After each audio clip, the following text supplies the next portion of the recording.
AI agents are becoming much more powerful. They can browse websites, read files, summarize emails, send messages, manage calendars, run code, and complete tasks across different apps. That is exciting, but it also creates a new problem. The more access you give an AI agent, the more damage it can cause when something goes wrong. So, before you connect tools like OpenClaw, Hermes, Manos, or other AI agents to your accounts, there are some permissions you should think very carefully about. In this video, I'll explain how to use AI agents safely without removing everything that makes them useful. Welcome back to AI Alpha by Mario, where I explain simple AI tools, agents, and workflows that help you save time, make money, and make more out of your day with AI. Let's start with the basic idea. A chatbot normally gives you information. An agent can take action. That action might be useful, but the agent can misunderstand instructions, make incorrect assumptions, outdated information, or take an action you did not expect. So the goal is not to avoid agents. The goal is to control what they can do. Permission number one to be careful with is your main email account.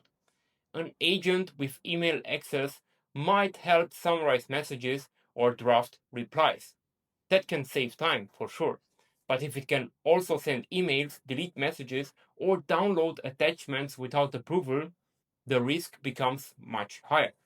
A safer setup is let the agent read selected emails, let it create summaries and drafts, but require your approval before sending or deleting anything. Option number two is access to payments and banking. Should be obvious, but it is worth saying clearly.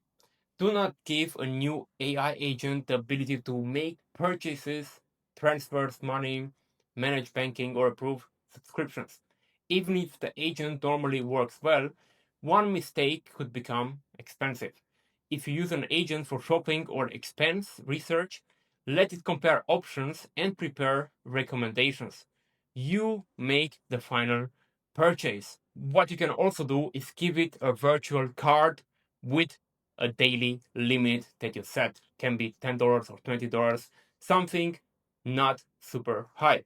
Option number three is access to private business or client files. Agents can be useful for summarizing documents, preparing reports, and organizing information.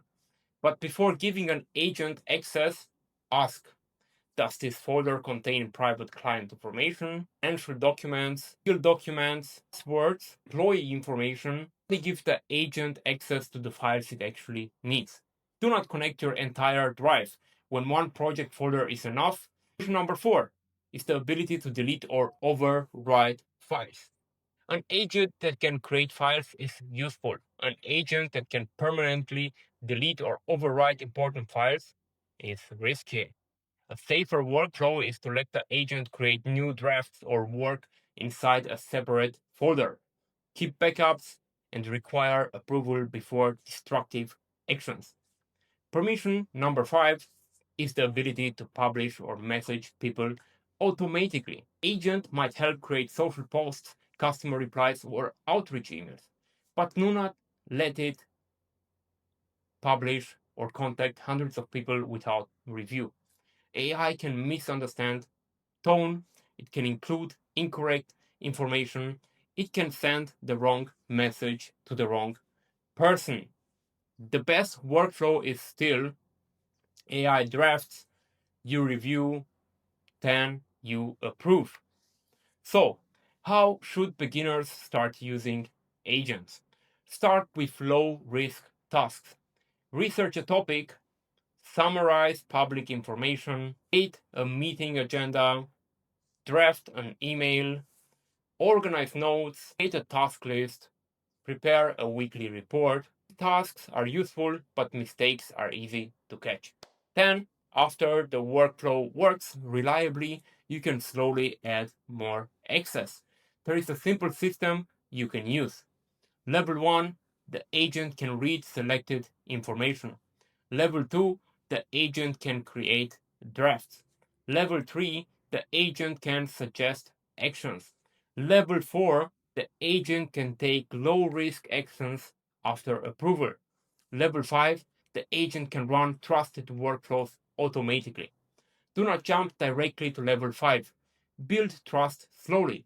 Tools like OpenClaw and Hermes can become powerful personal agents because they connect to real tools and remember context. Manos can help complete larger tasks. Clip can coordinate multiple agents. But no matter which system you use, permissions and approvals matter. An agent should have enough access to complete its job, but not unlimited access to everything. And if you want to learn how to build useful AI workflows and agents safely, I also have my AI University community on Skool. Inside, we focus on practical AI tools, automations, agents, and real workflows for work, business, content, and productivity. The big idea is simple. AI agents are powerful because they can act. So before asking what an agent can do, ask what it should be allowed to do. Start with limited access, use separate folders and accounts where possible, require approval for important actions, and never give an agent more permission than it needs.